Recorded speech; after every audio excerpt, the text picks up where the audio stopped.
Okay, it is a nice, early, quiet, and gray morning at the skate park, and today I just want to go over as many tricks as I possibly can that I think advanced beginners would be able to try on banks. And I'll start with the kind of standard tricks like kick turns, and then see just how creative we can get to really get as many tricks as possible that an advanced beginner skater would be able to try or draw some inspiration from.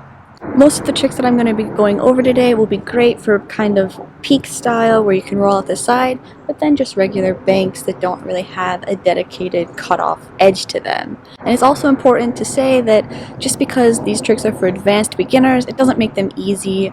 I don't really believe in easy skateboarding tricks. Everything is hard. But just because it's hard, it doesn't mean it's not worth trying. So today, this collection of tricks is really just to hopefully inspire you to try some at your skate park.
And my session has ended just as the sun has come out.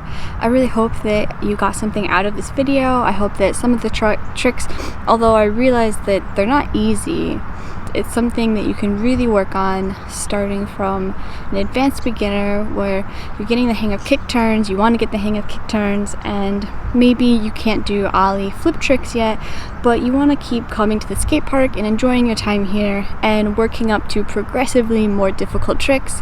I really think that the collection of tricks is really good for the skater who's starting to get better, is feeling more comfortable rolling around, using peaks and ramps, and you can use hips, you know, anything that has a slope. All the banks in the skate park are good for working on these kinds of tricks, and I think that we sometimes get stuck in the idea that I'm a beginner and all that I can do is kick turns, but really you can start to slowly expand those skills and work up to what I think are super cool tricks. I mean, there's no hierarchy for tricks, there's just people's opinions and people's preferences, and I love getting creative on these kinds of peaks and little ramps and all this stuff. So I really hope you got something out of this video that you can take with you to your next session at a skate park. I really hope you enjoyed it, and I hope to see you next time.